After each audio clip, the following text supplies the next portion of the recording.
Hello and welcome to Comic Book Yeti's Cryptid Creator Corner. I am one of your hosts, Jimmy Gasparo, and I'm very excited. This is this young man's second time on the podcast, but the first time he was with Byron. So this is the first time that I get a chance to chat with him. Although I did get a couple of things signed by him in the fall when he was at Baltimore Comic Con. But he is the writer of some of my favorite really uh weird is the word I want to use because I think my first exposure to him was Coffin Bound, and I was so enraptured by it. Absolutely loved it. And but we have so much to talk about. Right now he's writing Shredder and Nightwing. He just did Dark Patterns, the Batman story with Hayden Sherman. And as we record this, we're about 2 months away from Mask #1 coming out. Mask, the cartoon from the 80s, is joining the Energon Universe in comic book form. Please welcome to the podcast, Dan Waters. Dan, how are you doing today? I'm good. Thank you for having me. It's a very nice intro. Well, well, thank you. Yeah, I think but like I said in the intro, I think my first exposure to your work, I think Coffin Bound was the very first thing I had ever read, and I have read it several times, like since then. But it's the f- one of the first comics.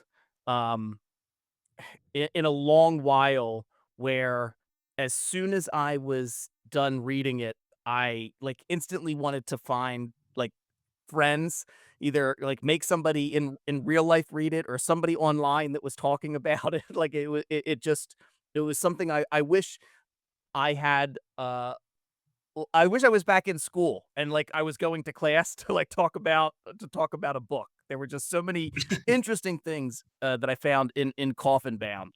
Um, but since then, you've done so many things that I loved. I was a huge fan of Homesick Pilots. Um, I really love the work that you did with Rom V, both in The Creature from the Black Lagoon Lives and The One Hand and the Six Fingers. Yeah, and now I mean, Dark Patterns was amazing. I think that the trade of that just came out, and I instantly, though, definitely out of all of these things, though, was so excited for Mask because I remember, like, loving that as a kid, the cartoon. My brother and I had, a bunch of the toys, which for any listeners who aren't familiar, Mask was one of those cartoons that they basically made the cartoon to sell toys. It was like 70 some episodes. It was on in 1985, 1986. My brother and I had a bunch of them. But shout out to my brother Bobby, the Cryptid Creator Corner's #1 most dedicated fan. As listeners know, I say that every episode because Bobby listens to all my episodes. But I texted him that I was going to be talking to you today and sent a picture of the cover from Mask #1, and Bobby instantly responded it with, "I want it, I need it, don't forget me." so so it's already added to our pull list, Bob. Don't worry, Yeah. we're getting it, we're getting it. So Thank you, Bobby. Uh, so so Dan, for any listeners who might not, be familiar, I wanted to ask you in turn before we get into talking about your comics work. What was kind of your journey y- uh, uh, to writing comics? Is it something you had always wanted to do, or how did you first get into this? Yeah, not specifically. I think I always wanted to write, or at least I always had notions of wanting to write because it always I was always a avid reader of honestly anything I could get my hands on. You know, my mum used to complain that all her friends had to try and get their kids to read, and she was the only one trying to get me to stop. Um, because we had to do other things sometimes, which I resented, and do to this day, to be fair. Um, but so you know, I kind of read everything, and then the fact that being a writer was something that people actually did as a job looked so much better than having a real job. Um, And then, I initially thought I was gonna do film. Uh, I started kind of going to school for that, but I didn't love it. Um, and it was too slow for me. And I sort of was reading a lot of comics, and I was sort of like, wait, this is a far more sort of rapid medium, and you can tell a lot of stories, and you can sort of, the sort of ideas that could get thrown at you on a comics page. I was very much reading all the sort of uh, late 80s and 90s Vertigo. So it was, sort of ideas, a million ideas a minute. And that was just very exciting for me. And comics was the place I saw that happening the most. And, that's still something, an element of what I like about the medium. There's so much, my tastes and interests have evolved since then, but that's kind of what put me here, I guess. Yeah, and one of the things, I mean, I don't want to turn this into like a because we you have so many other things that we're going to talk about. I don't want to turn this into like a Coffin Bound retrospective, but I can't express to you enough how much I do love that series. But Coffin Bound is one of those series that I don't know if it could exist in any other medium. Like maybe it could. But I think it would be very difficult to adapt. It seems like that's the type of story, and it really does seem to have some of that like early '90s Vertigo influence. But I don't know if it's a series that could really exist outside of comics. It just seems like that's the perfect medium for that type of story. Um, Apologies if you Yeah, hope I for mean, it to be a TV show, but yeah, no, I think we shot ourselves in the foot with that one. Um, yeah, I mean, I guess part of the sort of conception of it was wondering if I could sort of marry a sort of a certain theatrical aesthetic to like mainstream comics. So sort of taking, I'm a huge Samuel Beckett fan, and that's kind of where I was coming from. And I was still, I think it's still something where I was kind of growing as a writer. Hopefully I'm still growing as a writer, but um, I was getting so sort of fascinated with dialogue and sort of rhythms and things like that. And so, looking at sort of these slightly less naturalistic writers like Beckett, like Hinter, I was really kind of wanted to see if I could take that and apply that to comic books, and how much success we had is it's for other people to say, but we have a lot of fun doing it. And so I think it was a uniquely comics thing in just in its conception. yeah.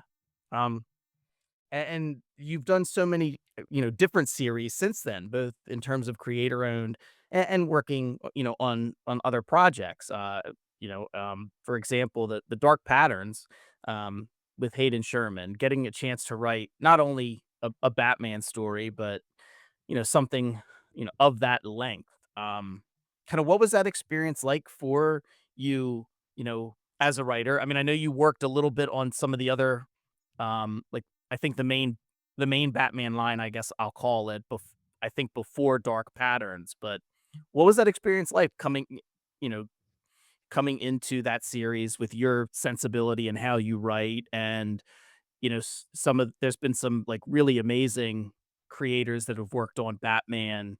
How do you kind of carve out your niche? Yeah, I mean, yeah. The funny thing about doing Batman is if you're at DC, um, Batman's obviously he's the big get, but if you're at that publisher, there's a good chance you'll write him in some capacity because he also is the thing that sells. So he's likely to True. crop up. So everyone sort of think of like, oh, it's Batman, but yeah, he's quite often about um in this and that and the other. So I'd written the character a good amount of times by the time we started that, just in terms of either in shorts or just him cropping up in uh scenes in other Gotham centric work.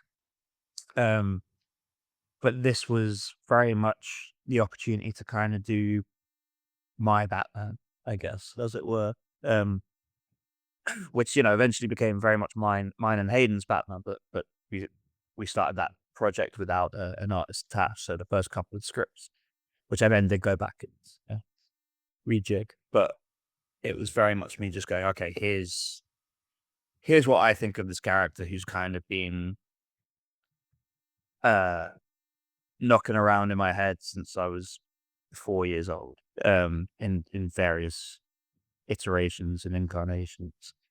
Um, so yeah, it was definitely a sort of cool opportunity to put all those thoughts down on paper and kind of utilize everything that I learned as a creator to try and just make the best and sort of purest Batman book I could.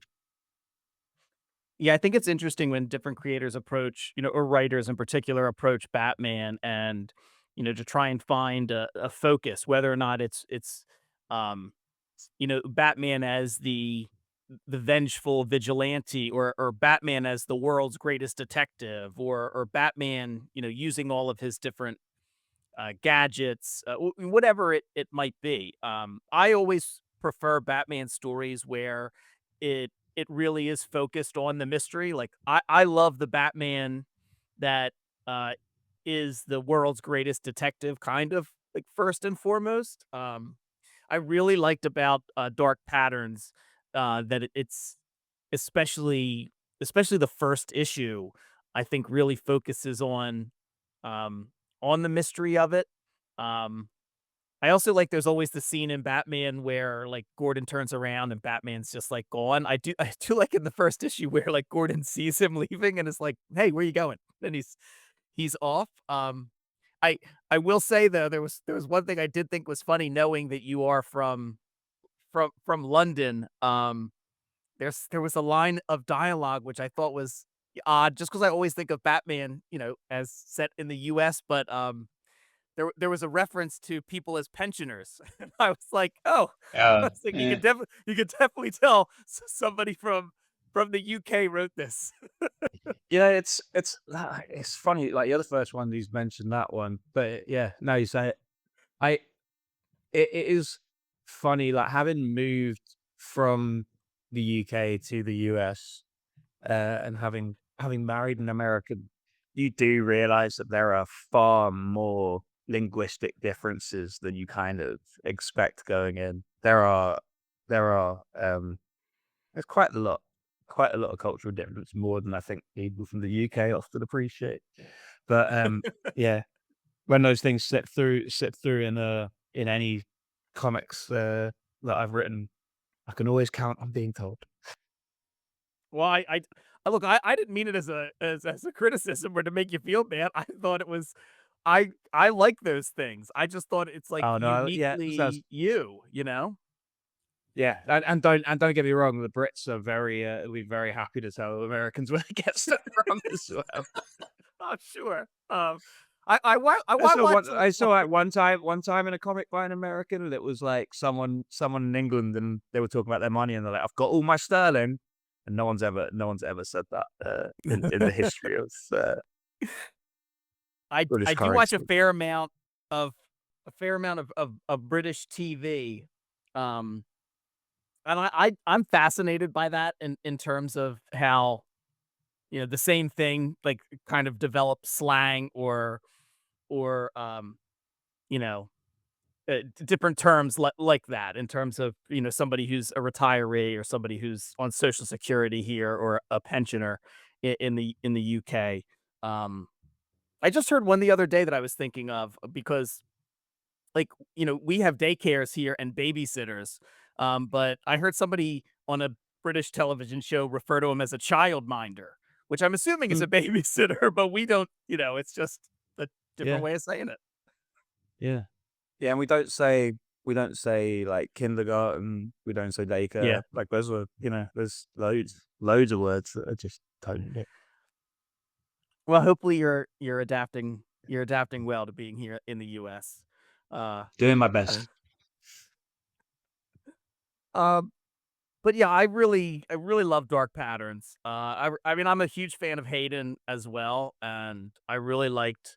I just think it's a really great self-contained series. And collected as a trade, I think it reads beautifully. No, You thank know, you. Yeah, it was a real like sort of dream project, and over the moon that like particularly in the trade people seem to have really found it and responded to it. Yeah, I mean, I think there were quite a few podcasts, like other podcasts that I listen to that do kind of like year-end comic lists. It was consistently mentioned amongst a lot of the folks whose, thoughts and opinions I respect and appreciate in terms of comics. Um, but yeah, it was really well done. And now speaking of DC, now with the Nightwing series with um Dexter Soy, and how has that been, um, going from writing Batman, being immersed in dark patterns, and then, taking over not only taking over Nightwing, but being the creative team that kinda takes it over from, Tom Taylor and Bruno Redondo, which was a pretty celebrated run. Yeah, I mean that was definitely interesting in terms of how doing dark patterns kind of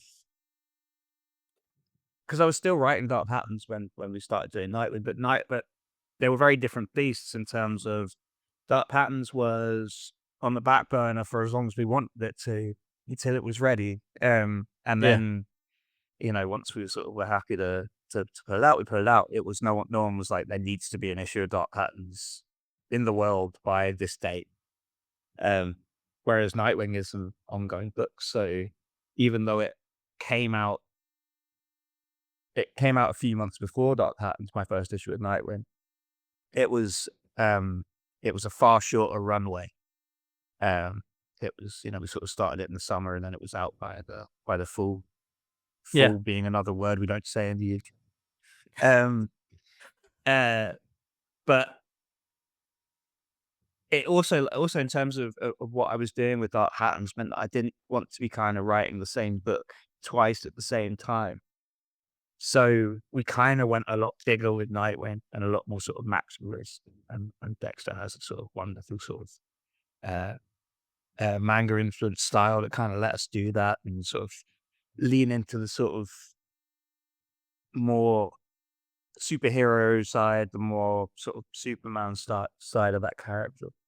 And we did that for like 15 issues and an annual. So that was, a quite a hefty chunk of that book. But now that Dexter's moved on to other things. We have Dennis Cowan drawing during the current arc of Nightwing. Um, and because I was kind of having withdrawals from missing dark patterns, because that is my favorite sort of mode to write in, I'll probably say. I was like, okay, let's switch the book more into that kind of, let's kind of switch the lights off and let this be a little more street level, a little darker and a little more forensic. Um, so yeah, I guess sort of doing those two books have kind of informed each other like very much like from the beginning. How do you kind of adapt your writing, or maybe the focus, maybe adapt's the wrong word, maybe in terms of like focus your script writing, knowing the artist that you're going to be working with? I mean, you've worked with Casper twice now with Limbo and Homesick Pilots, and you just mentioned you go from working with Hayden on Dark Patterns to Dexter Soy, who has, more of a like a manga influence style. And now, yeah, with then Dennis Cowan taking over, Dennis, who's, a living legend in the business, who Yeah. has done so many different things, and has, and done a lot of like street level type stuff, like the Question with, Mhm. uh, you know, the Question run that he did, or, um, with the Milestone line doing hardware. So, did you do anything to kind of like change or adapt or like focus your writing style, know that you were writing to that? Or was it more in terms of, the plot and the type of story you were constructing? I mean, a bit of all of it, I'd say. It's part of the job for sure. Is to sort of uh, like as a comics writer, your sort of job is to be a collaborator. I think first and foremost. Well, not necessarily first and foremost, but it's just integral to trying to make good comics.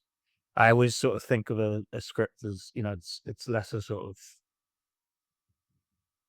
it's less a blueprint than it is like a letter to the artist to try and like, you know, tell them what's in your head and to give them the sort of like hope, yeah, sorry, I'm sort of cringing at myself because I was about to say inspire, but trying to like give them the tools to be able to sort of deal with your script to sort of I try not to go overly sort of prescriptive and be like, this is in this corner and this is in this corner and then with this zoomed in, with that zoomed out, because generally speaking, the people I'm working with, they know how to deal with that stuff. They know how to frame a page. They know how to frame a story. So it's Yeah. about communicating as cleanly as possible the actual like intent of the page. So that never that doesn't change too much from script to script. Like that's the important thing. But every time you're talking to someone different, you're sort of your relationship's different with different people. You have different shorthands and those kind of things, and you have to develop those as well when you start working with someone new. So Yeah.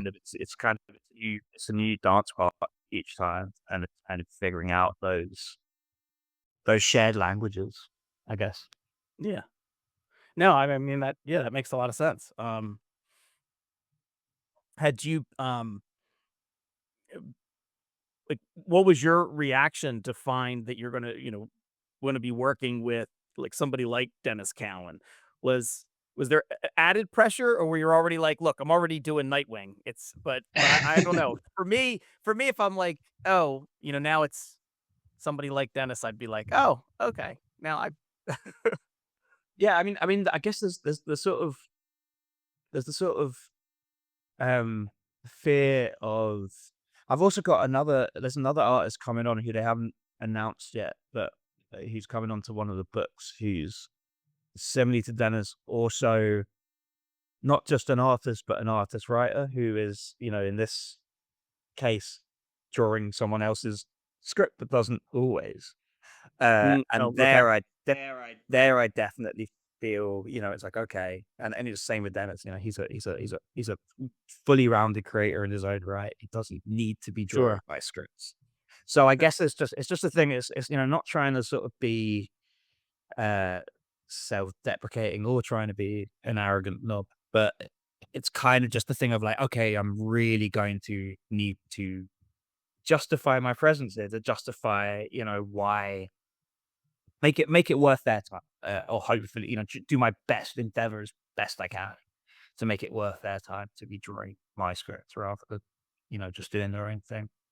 Um, but yeah, it was so exciting was the main thing, just having Bets come onto the book. The question I discovered the question in like the library when I was like 16 or 17, and it just blew me away. Um, Yeah.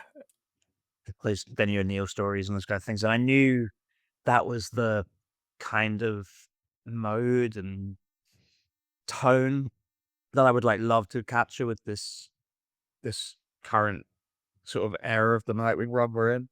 And so when he said yes to coming on board, I knew we were gonna make something cool.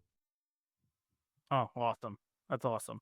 Um, well, let's turn now to talk a little bit about Mask, which is so I've uh, I'm very excited for, like I mentioned earlier, but so Mask is now joining the Image Comics, Energon and Skybound, Energon Universe.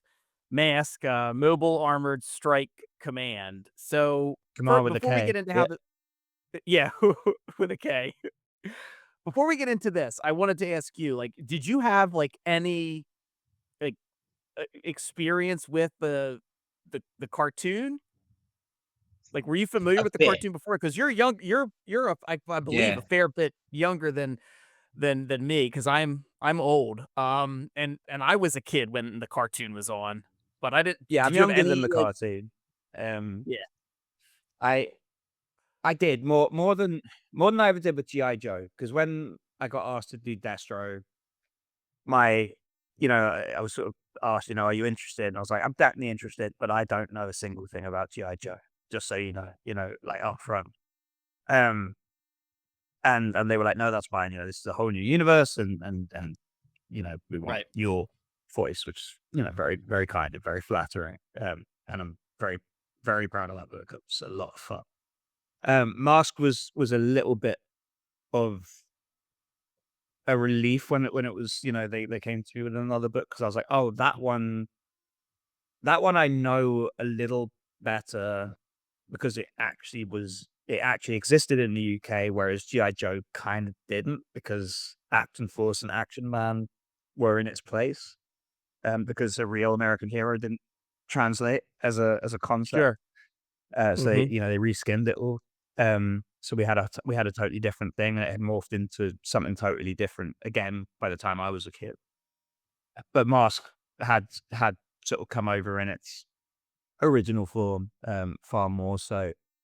And yes, I was young for it. It was sort of still peripherally around, but it was also something that I could immediately see the potential in as an Energon Universe story. So that was the sort of thing of Ben Abernathy from Skybound had called me up and sort of gone like, "Hey, we have this other project," and I was like, "Please let it be Mask." And he was like, "It's Mask." So that was a kind of we were off to the races at that point. Oh, that's awesome. Um, yeah, so I got a chance to read the first issue. I loved it. Um, Oh, it thank you. you know it's a very good issue, and but it also works. For someone my age who's familiar with it, it works on another level because you instantly tie into that kind of like nostalgia of the toys and all and the cartoon and yeah, but it's a really exciting first issue.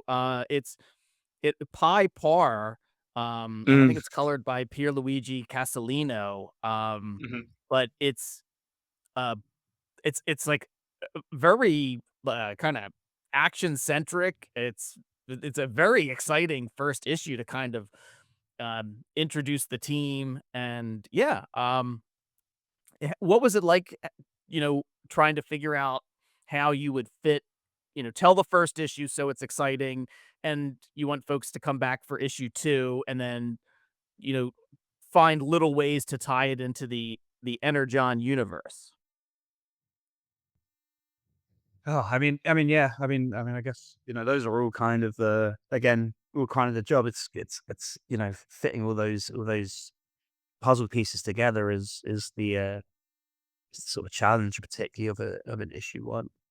Um, I just knew I wanted this book to be like kinetic as hell, and having Pi drawing it makes that very easy. Um, but I gravitate quite often towards slightly sort of smaller, tighter stories, and here was a sort of place to go. Like, okay, this is going to be big, and it's going to be explosive, and there are cars turning into planes, turning into boats, turning into motorbikes, and all of them are shooting rockets at each other. So that's sort of our starting point. So sort of we're probably not going to have very many bottle episodes. It's going to Right. be uh, a lot sort of more high octane than that. And that's Did been a really fun sort of muscle to stretch. And I just think every kind of issue, yeah, I think every issue kind of has no dead air. It's really sort of nonstop, and we drop it into um different scenarios. Sort of the master network being this sort of global um entity, these people who are sort of chosen by Matt Trakker around the world as sort of a response team to whatever nefarious stuff Miles Mayhem is up to. Sort of lets us do stories kind of everywhere and about kind of anything. Um, which I just thought was a really sort of exciting thing to be able to do in the Energon universe, with it being a sort of new sci-fi universe that hasn't necessarily been like too deeply explored yet, but it has all of this canon we could pull from all these different properties. There's all this Yeah, sort of deep cut Transformers stuff that we should get into, or GI Joe, or these canons that has been around for decades. yeah. Did you uh, did you revisit the cartoon at all?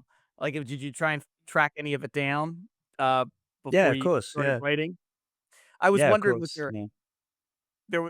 was there, and if it's a spoiler, obviously you don't have to say. I'm just curious. Was there anything that after revisiting that or thinking about um Mask, that you thought you'd have to have in it, or at least in the first issue? Because there was something that I thought, that I loved as a kid, and I was so excited it was in the first issue. So it's not really a spoiler, but it's when Tracker's car, when the doors go up, I was just really Oh hoping that yeah, it can. Yeah. there was a panel of that, like, in the actual comic, and I was listeners, I'm happy to report there is, and it's wonderful. It's I was instantly like an 8-year-old kid again. You transported me back 40 years, guys. Oh, I'm glad. Yeah, yeah, there's definitely sort of things that we wanted to make, because there's a sort of side to it where what we are doing is inevitably a bit of a, it's a little bit of a gritty reboot, because that's what these books kind of are. But Right. not, not to a sense, not doesn't need to be a level where it's all jaded and you're just watching the worst possible stuff happen to your childhood favorites, which I know it can be a trend. But we are writing for a different audience. We aren't writing for, we're writing for a more sophisticated audience that the sort of the cartoon was made for. Like, if you go back to that cartoon, like Miles Mayhem and Venom, the villains, I- they don't they don't want anything other than to be bad guys. Like, there's literally no Yeah. there's no deeper motivation. Like, it's money Yeah, sort of somewhere, but yeah, there are definitely my quicker ways to make recollection money than yeah. My recollection was it was money. Like, every issue is like they're gonna kidnap somebody or extort somebody or hold somebody hostage. Like, it was always about how to make I mean, money. There it was, I'm pretty sure if they just sold their transforming vehicles and magic helmets, they'd probably make enough to make more than they would by stealing most of the things they're trying to steal. yeah, But I that's I neither here agree. nor there. Um, Whereas, yeah, so we definitely we're writing for either an audience who grew up with this show, or people who are discovering it fresh. And I consider myself a little more in the latter camp in terms of age group and audience for the Energon universe. I'd never really engaged with Transformers or GI Joe massively as a kid, so this was a sort of opportunity to be like, "Hey, what's this about?" Um, so with Mask, it was very much a thing of looking at it with those kind of fresh eyes, uh, and that's something I try and do anyway. But there are definitely things that it's like we need to, you know whether they're gonna be in the ways that you expect or the ways that you know them, there's you're gonna have to see T-Bob at some point. You're gonna have to see Scott. There's all it's all coming. Okay. Yeah, I just thought it was, I just thought it was I just thought it was very exciting. That's what I loved about it. I mean, I think it'll appeal to people who are familiar with Mask and who know it, who are older, like, but I mean, even younger kids who are getting into comics. I think you can do, and you said this, you can do something and revisit it. And I think there for a while was a response like, let's take this thing that was a cartoon and let's redo it and let's modernize it. And that modernization just made it gritty or just made it dark. And for some things it works, but it doesn't have to be, for everything. We can modernize it and modernize the look of it or the dialogue or the characters' intentions. Um and yeah, I just think you've created a really fast pace and ultimately a very fun a very fun series. I mean, the first issue flew and I really liked it. I loved Matt Trakker. It just seemed so cool It's so and much fun. I know. It's so It's much great. fun. I can't believe how much fun he's turned out to be to write. He is my absolute favorite. He's just yeah, he does all the wrong things and sort of gets away with it, and he sort of he's always the smartest guy in the room, but God does he know it. Yeah. And I really love the uh we meet another character throughout it. I I'm is it Vanessa? Um Vanessa I'm Warfield not sure. is in there. Maybe yeah, but we meet another character and there's kind of like a reveal as to what it is Venom's trying to do. I thought those pages were so good. And it's really just two people talking in a room and it looks great. Pi does a fantastic job. It's colored wonderfully. Um yeah, just another like fun character, total badass. Just love the attitude that's captured in the dialogue and her look. So yeah, it's a fantastic first issue. It's like it's one of the things I love about the Energon Universe stuff. It is very like we're gonna make really fun, good comics. We can still tell stories with depth and heart. Yeah, it's really been a joy to kind of read and follow along. Oh, thank you. Yeah, I mean, I've loved all the, I've been following all the other stuff just as a reader and up to this point, like just sort of bowled over by what they've been doing with it. So to sort of be able to come in twice now, and sort of, add my puzzle pieces to that overall sort of landscape has been is something I don't take for granted. You said that something you said I was just thinking of in terms of like GI Joe as kind of a uniquely American product didn't really translate Mm. over to where you were in England in London. Um, and I know you said you did Transformers. I know you said it wasn't really something you were into, but are there any British Transformers? I don't know if there's British Transformers. I don't think they needed to be because they're not sort of, emblazoned with American flags. And I also, to be honest, I don't know that there would have been any problem with just letting GI Joe come over as it was. The Captain America films did very well in the rest of the world. Sure, I think some sure. I think some marketing departments somewhere in the 80s decided that it wasn't going to translate. And so we just didn't get it. Oh, okay. I just was trying to think. I didn't know if there were, I mean, um, yeah, there isn't anything necessarily uniquely like American in terms of American flags with the Transformers or anything, but they all, I mean, a lot of them are, I guess, either American or Japanese cars. I just didn't know if there were any like British cars that were Sort Transformers. of Mini Cooper or Well, sort of I black just Googled black it cab. and I just Googled it and apparently there was a Transformer that was based off of an Austin Mini. So, There you go. it also looks like there might have been one that was a Land Rover. But, yeah. I mean, I mean, I if think any it's franchise is around for long enough, they'll get there, yeah, Someone's yeah, gonna come up with absolutely. it. Um, well, before I let you go, not as if you don't have enough going on and enough comics coming out, but you also um for IDW have been writing Shredder and said another iconic character in another, kind of iconic franchise. And you mentioned the Destro miniseries that Mm. you wrote. What's kind of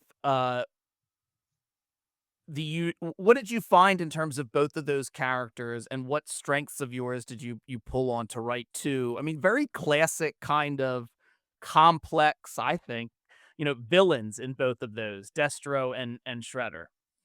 Don't worry, I'm not going to ask you who would win in a fight or anything, but I'm kind of curious your approach to writing both of them, because there are some similarities, but some definite differences. And Destro was a miniseries. You now just had issue 7 of Yeah. Shredder come out, so kind of curious. Yeah, I don't know. I like doing the bad guys, and I get asked to do them. So, I'm always very happy to. Um, I wrote a super villain comic before I ever wrote a superhero comic. My first superhero work I ever did was an Ocean Master Year of the Villains one shot. Um, and honestly, like, there's something to those kind of quite arch princely um, figures, and I kind of think Destro and Shredder are definitely similar in that way, in the same way that Ocean Master is. And I also did, I did 2 years of the Sandman Universe, Lucifer book.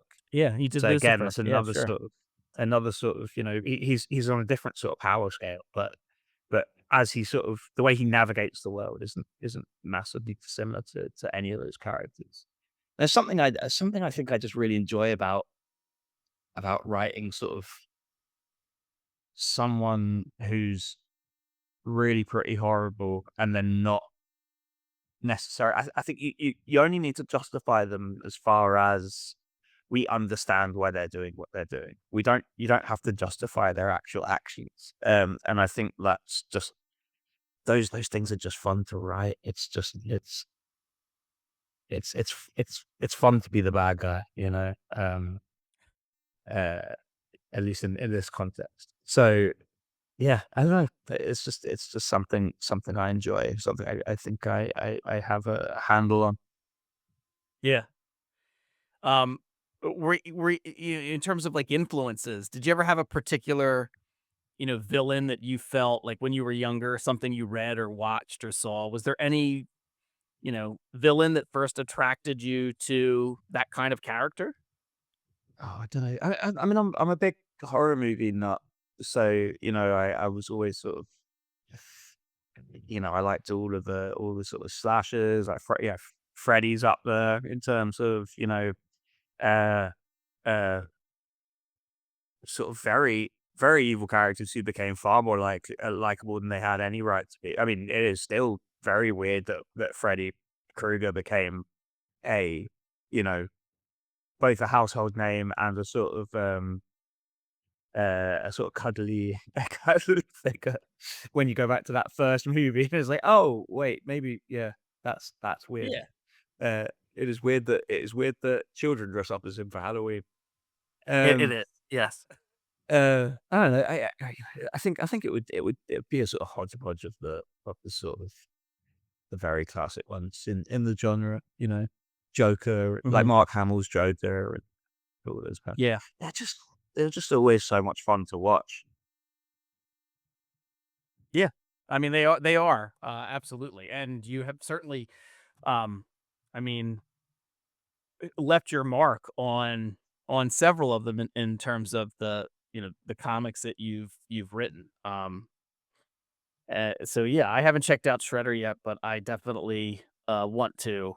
And just even some of the villains, some of the that you created with um Dark Patterns are very Mm.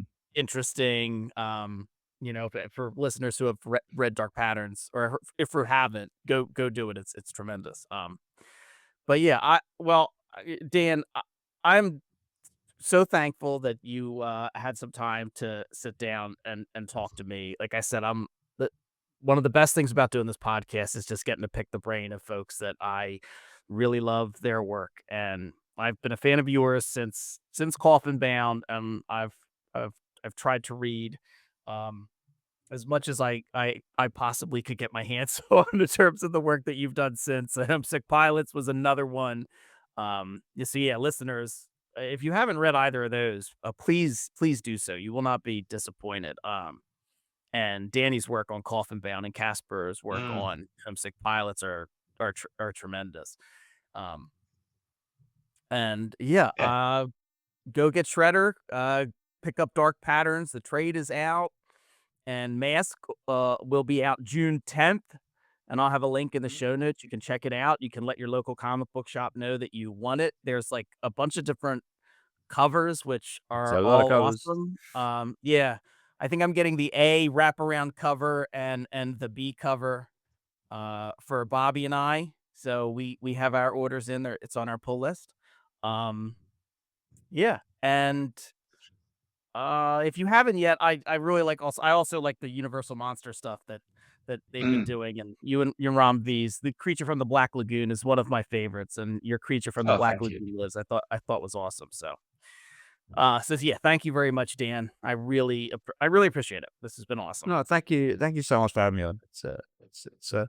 You know, I'm always touched that people take the time and want to hear anything I have to say. So really appreciate it. Listeners, you know what to do.